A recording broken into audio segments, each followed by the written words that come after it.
Good evening. Welcome to the AAUW monthly meeting with our guest Charlotte West this evening.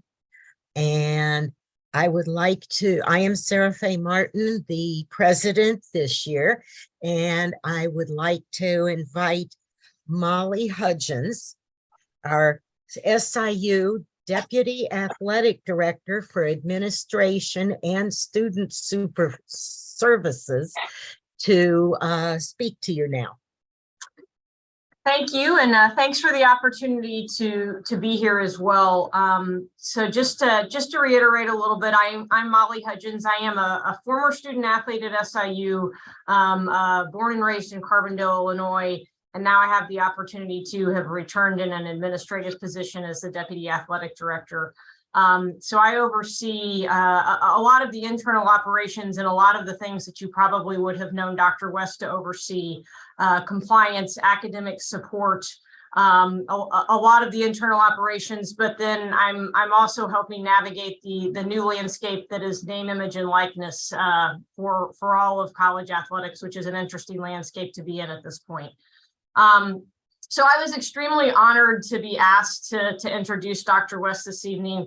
And I will be honest, I'm going to take just a minute to deliver a personal message, because Dr. West and I have had a relationship for a number of years since I have been a high school student at Carbondale High School. But I don't know that I've ever had a public platform where I had the opportunity to thank her both personally and then on a larger scale for all that she has done as a leader for females in intercollegiate athletics. So for just a minute, I want to talk a little bit about the personal journey or what it's meant to me. I'm from a generation of female student athletes that I feel like was actually afforded a lot of opportunities. I graduated from both high school and college as an athlete in the 1990s.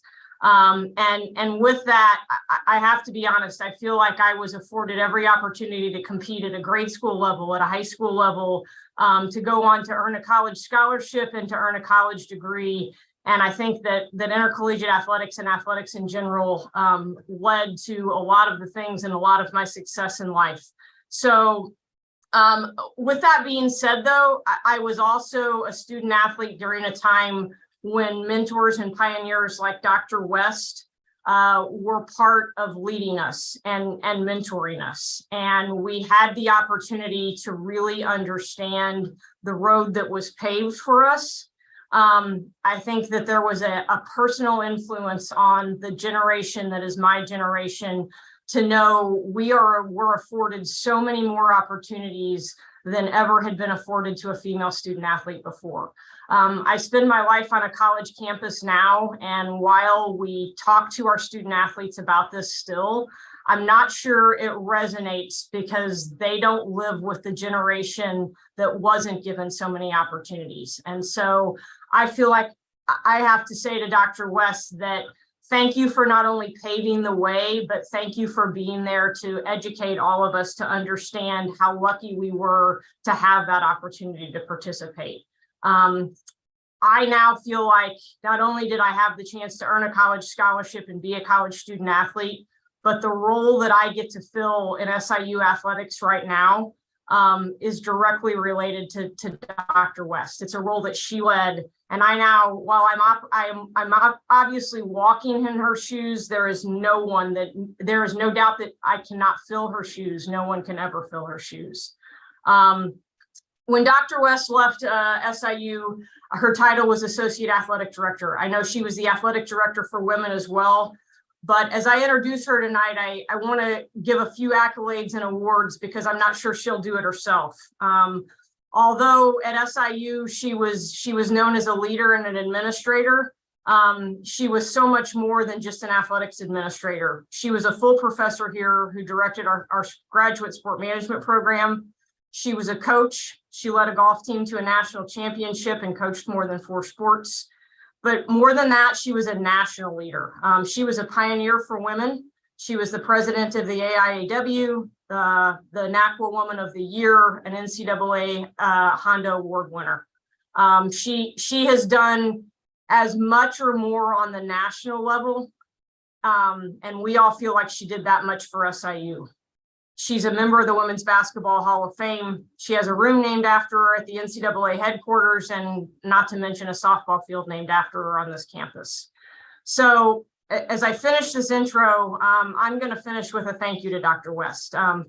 Thank you for all that you've done for me personally, but I think all of us on the Zoom tonight and across the nation would say thank you for your leadership in higher education and in college athletics. Thank you for talking to us this evening and for laying the groundwork for so many female student athletes and female athletic administrators. The floor, or I guess the virtual meeting room, belongs to you.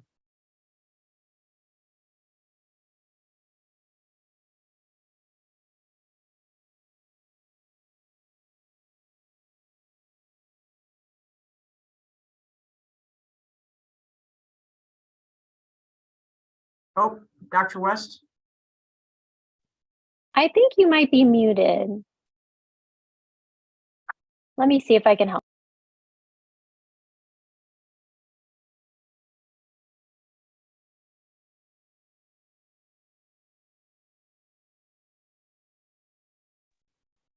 Now, can you hear me? Yes? Jennifer, should I go ahead? Yep, I think we can hear you now, Dr. West. Okay, thanks so very much, Molly. Thanks for that wonderful introduction. I appreciate it very much. And when asked to talk about Title IX, 99% of the time I say yes, because the law is such an important law. And my only problem in speaking is I want to tell you everything and I have to limit it. So tonight I'm going to focus on the future, but I'm going to talk a little bit about the past and the present. But again, we'll look toward the future because we've got another 50 years to do what we didn't do in the first 50 years. Some of you were around in 1972 when the law was enacted, and so you know how desperately it was needed. But I want to tell you a couple of stories about the pioneers in Title IX legislation, because without them, we wouldn't be where we are today. And the first person I want to talk about is Patsy Mink, the senator from Hawaii. They have named Title IX after her. Technically, it's the P.T. Mink Education and Equity Act. And when Patsy was a college student, she wanted to be a doctor, and her grades were spectacularly good. And she applied to 12 medical schools. 12. And you know how many accepted her? 0. Is that not sad? She thought, well, maybe if I can't be a doctor, I can be a lawyer. So she applied to the University of Chicago and under P.T. Mink and was accepted. And so she was a fighter for Title IX, and we owe a lot to her because she got it through the Senate, along with some other great people.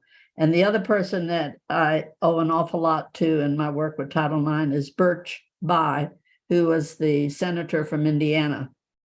And when Birch was younger, he was invited to a national forum for outstanding high school students. And he went and he met this young lady that was a national champion in debating. And he was really taken with her. And when he went home from the conference, he told his mother and father, well, I just met the girl I'm going to marry. It was love at first sight. And they both wanted to be lawyers. And Marcella, his girlfriend, applied to the University of Virginia. That's where she wanted to go to law school. And they wrote back, and what they told her was, women need not apply. Now, that was 1972. And those two stories, I hope, will let you know how desperately the law was needed at that time. And it came in purely as an academic solution to how women were discriminated in education. So that was in 1972. And I look back in the 70s, and I'm like,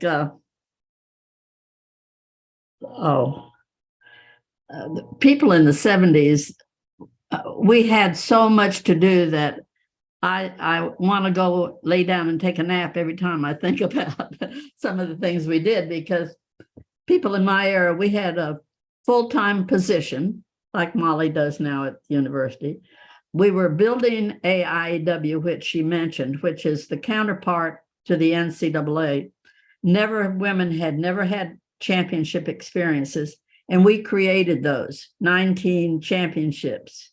Well, no, 40-some championships in 19 different sports on a volunteer basis. So the 70s, we were working on getting Title IX clarified legislatively. We were working on getting it implemented, and we were building AIW. And the two kind of went along together, because when we had action that we needed Congress or the House to act on, we had a large group of people that were really, as a team, working to be sure Title IX was correctly defined and implemented. So the 70s was a fighting time, and it was a time of glorious success. And then crash, we enter the 80s. And in 1984, we lost Title IX. And a lot of people don't know that. But that was a dismal time. And I call the 80s the decadent decade, because the Grove City case said that Title IX doesn't apply because federal money doesn't go directly to athletics. And athletic directors were saying, well, because that's good now, we don't have to worry about Title IX. We don't have to worry about doing anything for the women. And I can remember lamenting about this with Elizabeth Ames, who many of you know, who was a marvelous, marvelous, brilliant lady. And I said, Elizabeth, how can this happen? We rose up in the 70s and we've crashed in the 80s. And she said, you'll come back up. She said, every great movement in history is a rise and a slow. A rise, but you never fall lower than when you started. So that was supposed to give me some consolation. And it has proven to be true, as most things Elizabeth has said have proven to be true. Well, in the late 80s, Congress passed the Civil Rights Restoration Act, giving Title IX back. And President Reagan vetoed it. And then Congress overrode his veto, and we got Title IX back. And we've had it since then. But we had some scares, like in 2002, baby Bush, little George Bush, about did us in again. But we've persisted, and we still have the law as defined in 1972. So we've went from the 70s, great progress, 80s, dismal, and we get to the 90s, and I call the 90s the Renaissance. And a couple of things happened in the 90s with respect to Title IX that were so important. One, the NCAA did a gender equity task force and survey, and we got all the baseline data. Now, by that time in 92, many of us were a little smarter, lobbying for things that we needed. And by the time the NCAA Council had a chance to vote on whether to have this survey and see just what the status of Title IX was in athletics, it went through very, very smoothly. And we got all of this wonderful baseline data, which showed us 20 years after the law was enacted, we had only taken baby steps. We got a lot of national coverage. And one of the people that was very tuned in to what was happening was our Illinois Senator, Carol Mosley Braun. And she introduced the Equity in Athletics Disclosure Act. What that is that every school in the country that has athletics has to file a report every October citing the number of sports, the number of participants, the salaries that go to the men, the salaries that go to the women, all the baseline data, which a lot of us helped the Department of Education develop this EADA Act. And so every year we can get very current data and compare it to that 92 data. And what I'm going to tell you tonight, it's not a pretty picture. So we got the success in the 70s, dropped in the 80s, success in the 90s, dropped in the 2000s. And we've had basically stagnant progress with respect to Title IX. Now, this last year, 22, was the 50th anniversary of Title IX. And everybody was excited about 50 years of Title IX. And certainly women's sports are much more popular. If you've been watching any TV this last week, you've seen the NCAA tournament and you've seen some marvelous, marvelous women's games. So that progress has been made, but there's still so much that must be done. USA Today took information from the EADA, which, by the way, you can go to the Chronicle of Education and put SIU in and look and see what our data looks like. Not too excited to tell you that, but you can do it and see where we need to do a little work. So USA Today reported to us the current status. If you really want to know where we are today, we have not progressed that much. We still have a long, long way to go. So I'd say we're back in one of the valleys and we need to rise again. Now, when Title IX was enacted and the regulations were written, they were published 3 years after the law passed in 1975. They were so carefully crafted that they're still in effect today. They allow for flexibility. They're very fair to both genders. And I'm just amazed that they did not have to go back and change anything. Now, they've further interpreted some things, but they didn't have to go back and change things. So when they said, how do you comply with Title IX? There are 3 areas: participation, which you're going to hear a lot of in the rest of my talk, scholarships, and benefits. Now, the benefits include things like uniforms, meals, how the team travels, what kind of publicity, what kind of equipment, promotion, all of those things, referred to as the laundry list, and those benefits. Now, the athletes, as Molly mentioned this, we have today have had opportunities, and they kind of assume that things should be equitable. If they're not, let's say they don't have a decent softball field to play on, you'll hear from them. They're doing it for self-enjoyment and not because they're doing it for somebody else that's coming along behind them, like my generation tended to do. So I'm not going to talk anymore about benefits. You may ask about scholarships, because that is such a vital way for young women to get to college and be successful. Norma Cantu in the late 1990s was Secretary of Office of Civil Rights, and her focus was on scholarships, giving women the opportunity to have their college education paid for. And the task force that she brought in recommended that whatever the participation rate was for men and women, the scholarships should be thusly divided. So if you had 50% men participating and 50% women, the scholarship should be 50-50. And you're only allowed 1% deviation. So if we had participation corrected, the scholarships are already taken care of because of her interpretation. So any school now, you can look at the EADA data, and if they have 47% of their women participating, be assured they're giving 47% scholarships or very, very close to it.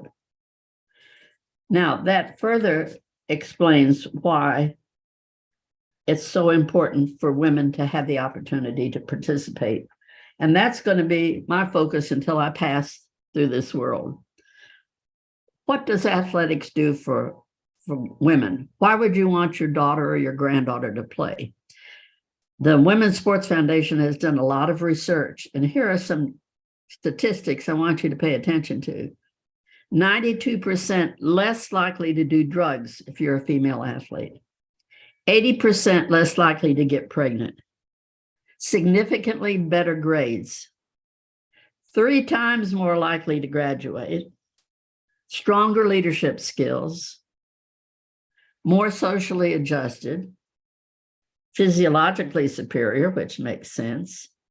And sports cultivate higher levels of confidence, self-esteem, body image, and assertiveness.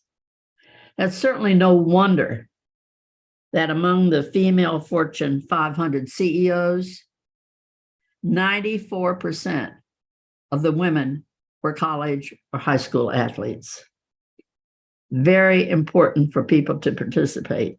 Now, when Title IX was passed, 1 in 27 high school girls played sports. 1 in 27. Today, over 1 in 3. Well, that's wonderful. I have to be excited about that. But here, this will shock you. Although there's been that 1,000% growth in high school sports for girls, the number of women today, 2023, is not as high as the boys in 1972.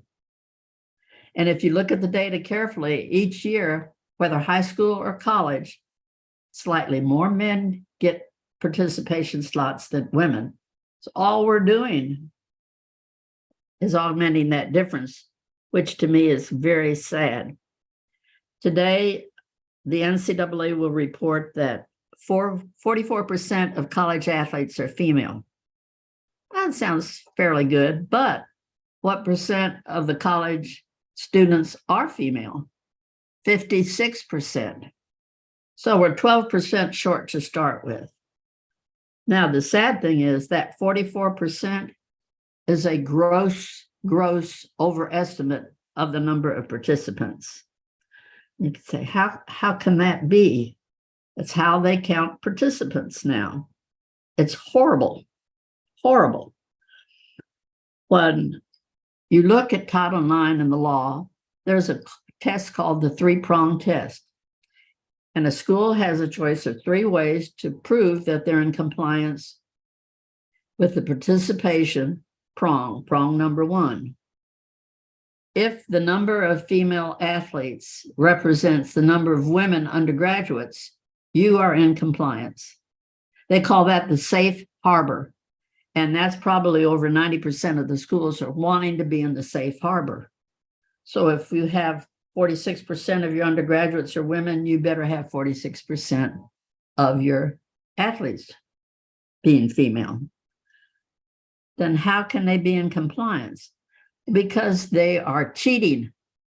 They are augmenting their rosters and counting anybody that walks and breathes as a female athlete.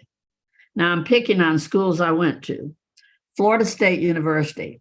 Look at their EADA data on cross country. They are reporting there are 13 male athletes. There are 43 female athletes for the same sport.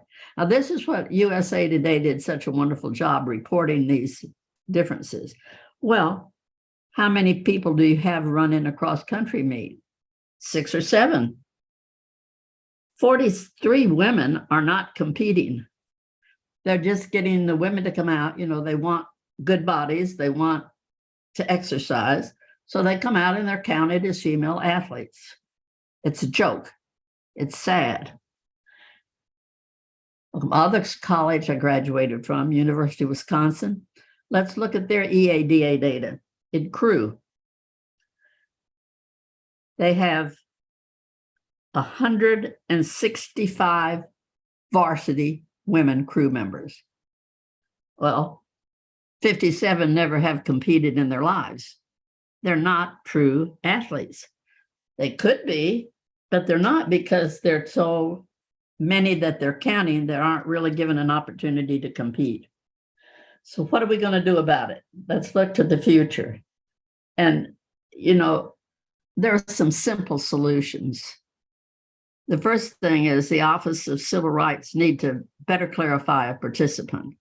One of the suggestions I have, which I think is very practical and fair to everybody, is to have a squad size limit. So let's go back to the cross country where the men have 13. You could have 15, 18 limit. A school could have more runners, but they'd only be able to count the 15 or 18. Take women's basketball. You could have a squad size of 18. That's 3 teams. They couldn't count more than 18, even if they had them out there practicing. So that's a very simple solution. Why the Office of Civil Rights hasn't done that, I do not know. They just need somebody pushing them. The other suggestion I have for the future of helping Title IX and helping participants is that the Office of Civil Rights does an audit, a surprise audit, maybe just 3 schools in the country. If they did that to 3 schools, it wouldn't cost much. I'll tell you, every athletic director would be a little bit more careful about how they fill out those forms. I used to say right before I retired, I'll go for free because I know the athletic world well enough to know that if they thought they might be audited, they'd have a little bit more accurate reporting on their EADA. I gave a lot of speeches to a lot of young college women, women administrators in college, and they said, "Oh, Charlotte, you don't know how our form is not accurate. Our form is not accurate." So I'm suggesting a very cost-efficient way of correcting that. The president has to sign off on it, but of course the athletic director tells them this data is correct. It is not many times correct. And my last suggestion for the future is that they need to add more staff to the Office of Civil Rights, because people that have the energy and have actually filed a complaint, there's such a ridiculous long waiting time because they're overworked and they're understaffed. So my 3 suggestions is redefine participant, audit the EADA forms, and add staff. Now, I think if I were still in my 40s and 50s, a lot of this would have been done, because we had a group of very dedicated women in my generation that had not had opportunities, and we were set out to create them, not from a selfish standpoint, but just knowing what participation can do for a young woman. And we have a different generation now. And the group I worked with for years was the National Association of Collegiate Women Athletic Administrators. And we used to have projects, and we would all work together to get some part of the law changed or get somebody that was influential in the government to listen to us. Like I worked with the National Women's Law Center for years. Their leadership was wonderful, and they cared about athletics and got us hearings with the Department of Education personnel. And we got these kinds of things changed. Now this national association that I mentioned is called the Women Leaders in Sport. And they'll quite admittedly say their whole focus is having women like Molly move up administratively. Everything is focused on how to move up as an athletic director for women. And that's good, that's noble. But that is totally ignoring Title IX. And I see nothing coming out of their institutes and their, they have different levels of training for young women in athletics. And they have dropped our history sessions where people learned about how we got things done and why we got things done. And they don't cover Title IX very rarely anymore. So we are lacking the leadership. We need a Patsy Mink. We need a Birch Bayh. Now, AAUW, which we're all very fond of, has always been a wonderful ally. Back when we were working in Washington, D.C., we could get their support to write on behalf of X number of women to promote a certain legislative change that we wanted. The National Women's Law Center has turned their focus to child care, abortion rights, harassment. They no longer really, They focus a little bit on athletics, but not very much. So the only place we have is the Women's Sports Foundation.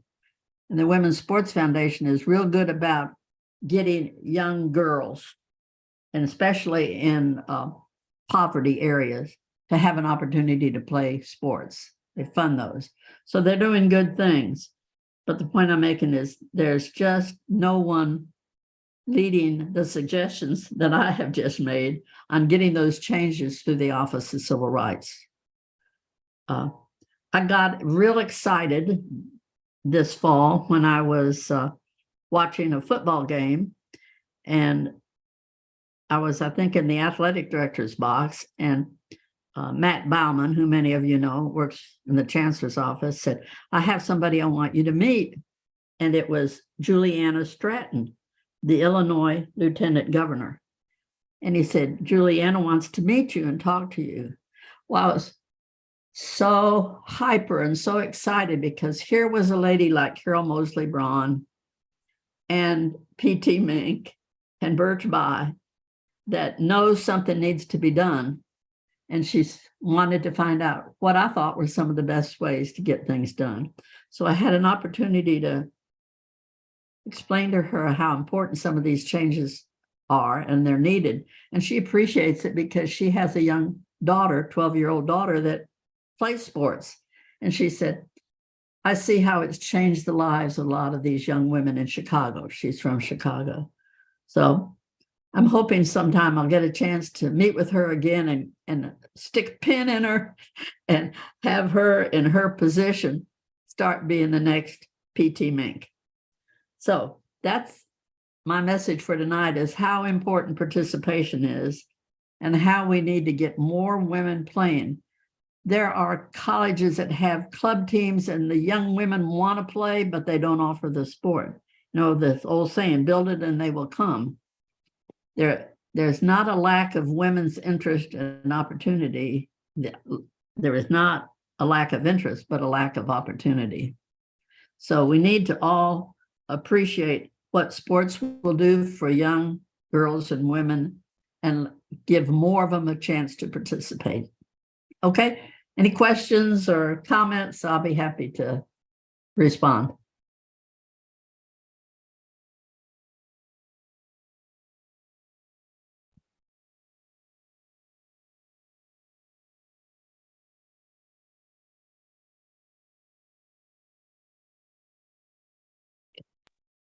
I think you're muted, Ella.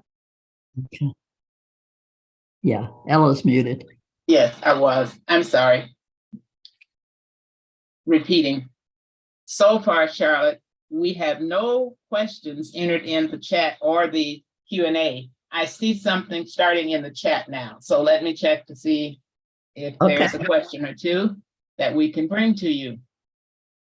The first question I see here, do you think the NCAA will bring back the gender equity report requirement for NCAA recertification? No. No, huh? For the people that don't know, in the 90s, my Renaissance era, we had a certification program where schools had to show data on a lot of different things. It was academics, it was athletics, student services. And in that period, I saw more progress because when we would go in and evaluate a school, they had to show us the EADA form. They had to explain what they were going to do to improve their data, where the money was going to come from, and the president had to sign off on it. And I can't tell you, it was the greatest joy in my life when I'd get those certification reports and see what schools were doing it with good faith effort. People were making progress. And it was so successful that some of the ADs didn't want to do it anymore. And they said it was too costly. So now there's kind of a self-report that is next to worthless. And I don't see them bringing that back because I don't see, again, the leadership to say, we've got to do this. Okay, thank you. Another question is, can you share with us your source for the statistics about the benefit of women participating in sports that you mentioned? Yeah, a lot of that came from the Women's Sports Foundation. And if it, they're very good about, if you write and say, I'm excited about the data that shows how participation is so useful for young women, they'll respond. But I keep it's not all in one place. I just, I keep that and I read it in some magazine or some research article and I add it. So okay. But they'll give good data if you write and tell them you want to know that. All right. Would you mind discussing the NCAA Emerging Sports Program a little? Yes, that was something that I went back in 1992 when we had the Gender Equity Committee. We developed an emerging sports program to encourage schools to add sports. And what we did was we allowed schools to count scholarships that they normally would not have had an opportunity to count. And we allowed them to have a national championship with a reduced number of sports. Like, let's just say that rugby requires 50 teams on it. Well, we let them do it like with 35 or 40, just to create more interest. And they review that. The NCAA Women's Committee reviews that periodically to add and subtract sports. And some of the emerging sports have blossomed and we've added them. They're now official NCAA sports, and others have popularity has waned. Okay. A question directly. Charlotte, what do you feel can be done to be fair to both transgender athletes and female athletes? I would refer with that topic to a lady that's a Title IX specialist. She's probably one, without question, the top 3 now in the country, a law professor at, I think it's Flagler University, Nancy Hogshead Maker, M-A-K-A-R. She was an Olympic swimmer. And she has really researched that. And for a long time, when people asked me about the transgender athletes competing, I didn't really know what I thought. I want everybody to have an opportunity to compete. But like this swimmer that won last year, that Nancy took offense to that and did a lot of research. And I think that the research that she has done and her recommendations, which are getting more widely accepted, and she was on the Dr. Phil show, which probably is on YouTube, would be worth anybody that's interested in that topic to view. But when certain physiological changes have occurred to people before they trans, I don't think it's fair that they compete to women and displace women. No. Okay, thank you for that. Another question. How will the NIL impact Title IX compliance at universities? How will it? Mm-hmm. Oh, well, I wish to take the NIL and throw it out the window, but I think it's going to cause a lot of problems. It already has, but definitely the men are going to get more than their fair share. Some women are doing okay, but that's a rarity. It's a rarity. It's like when Title IX was enacted, some men said, oh, well, I want the women to play. They can come out. I'll let them try out for my team. That's really not the answer. The answer is fair competition for both. And in the NIL, it's not going to be fair competition for women. All right, thank you. Charlotte, Paula Clark wants you to know this is Paula Clark. Can you tell us how SIU ranks with EADA? Can't say that word. Also, I'm on the SIU review of EADA, I guess. I'll take up some of this, some of these torches. I'm really sorry to admit that I have not looked at the SIU EADA data in the last couple of years. Now, Paula is a tiger, and I praise her because when she has seen an injustice, she's done something about it. And I can't say that to too many women in this area. It's not easy to step forth and file a complaint. And Paula has done that, and she's created important changes. She really has. But I know that a few years ago when we dropped tennis at SIU, I thought that was terrible, terrible administrative decision. It was not costly. We had a successful program. It should have been maintained. Why I didn't file a complaint. And one of the reasons I didn't very strongly is if I'd filed a complaint, the administration at the time would have dropped men's and women's swimming. That would have been their answer. Well, we had a very cost-effective, good coach in swimming, happy men and women, large numbers participating, and I had to weigh that against satisfying 12 women in tennis. So I could have filed a complaint. We would have been cited as not in compliance with Title IX. And with Dunn as our leader at the time, we probably would have dropped swimming. Okay. More people would have been hurt than were hurt with tennis. Wow. Now this one asks you to sit and think a moment. Can you think of a specific story that shows how bad it was back in the 1970s for females interested in sports? Then she has a follow-up question. Can you think of a specific story that shows how far we've come over the past 50 years?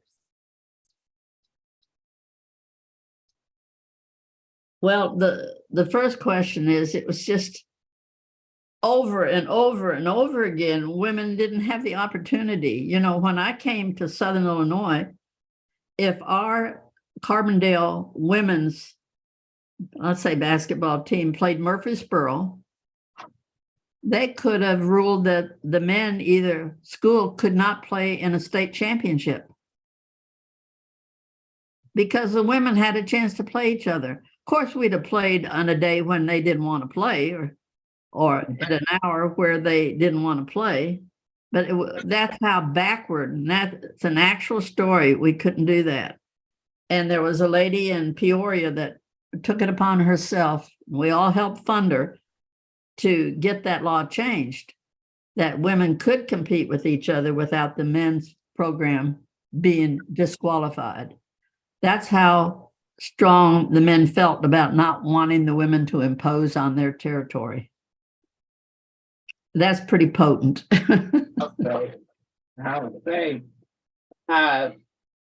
One question here asks, do you know if there are legislators in Congress who recognize the value of Title IX? Oh, boy. Well, I mentioned this Juliana Stratton because I know she's our lieutenant governor now, but I envision that she's going to be more than that in the years ahead.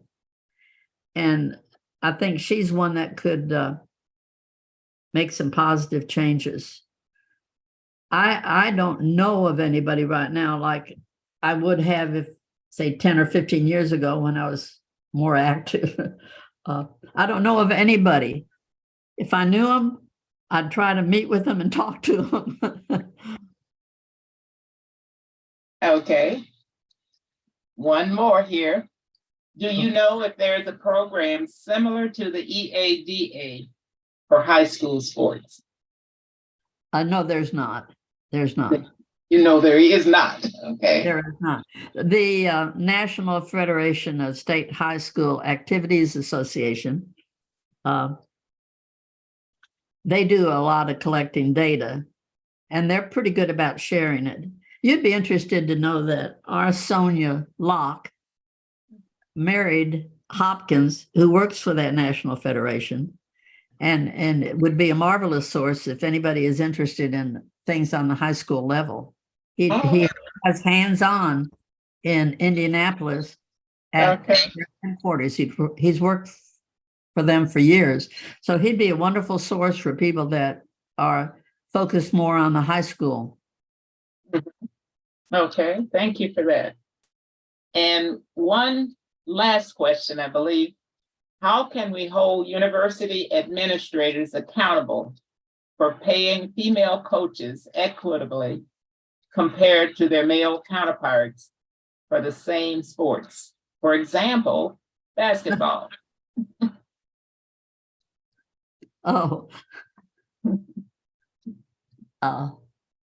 There's been a lot of work in this area. You can't really say, there's a lot of ways that you get around that, because the male, say, basketball coach has some additional burdens that the female basketball coach doesn't have. There's been great improvement in the salaries. There's no question about that. But these high profile, remember when I talked about benefits, and if you're the population today, if they're being discriminated against because the men fly and the women don't get to fly, and the assistant coach gets more if you're on men's track than women's track, they've got the mechanism to do something about it. And they should do something about it. They should step forward and do something about it. That's why I'm all in on participation right now, because I see what's happening in sport. And look at the soccer women. They got their equal pay. They deserved it. They did it themselves, for goodness sakes. Well, Charlotte? They didn't have uniforms. They didn't have travel opportunities like the men. They do something about it. And that's why I think it's the benefits section. I'm not ignoring it. I'm just saying it's irrelevant compared to if you don't get to play to start with. You need to get to play to start with. All right. Well, Charlotte, once again, we thank you so much. Thank you. And great job with the questions. And we're so happy that you were here with us. So we're now going to have Martha Ellert give us Thanks to all of you. You know, you're a great, great group, which I've enjoyed being a part of all my professional life. So thanks for all you do too. All right. Thank you. Martha.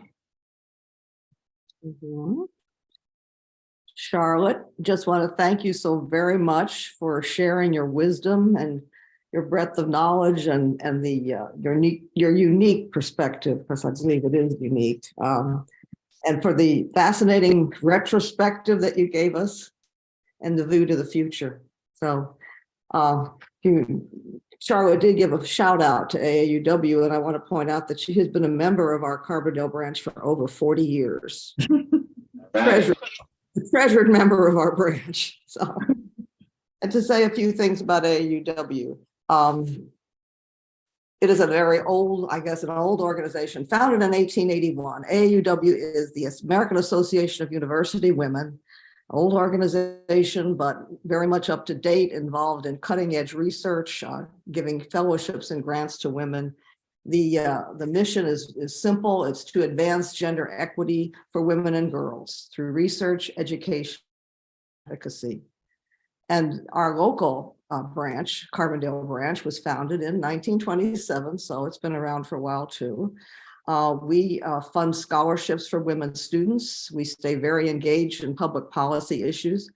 And we sponsor monthly programs, September through May, like this program that I hope that you've all enjoyed this evening. Just to give you a look ahead, our next program will be April 11th, and it will be an art program that we've had for some years, and it will be in person in the Carbondale Public Library.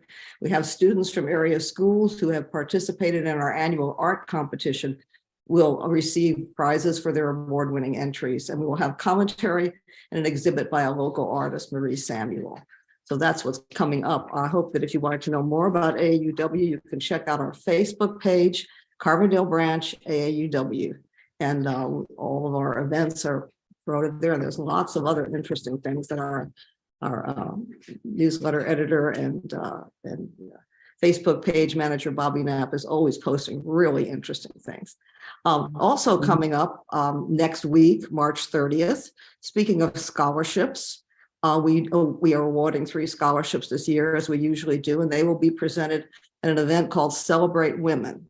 It'll be on March 30th, 4:30 to 7:30 in the Helene Pavilion of the arena, the Pantera Arena. And we'll have a silent auction, a dinner reception, a talk by Kimberly France on women in Southern Illinois Black settlements, which will be very interesting. And we will be awarding, along with women, gender, and sexuality studies, we will be awarding scholarships as well. And you can see more information about that on our website, our Facebook page. So I hope that you all come, and thank you all for coming this evening.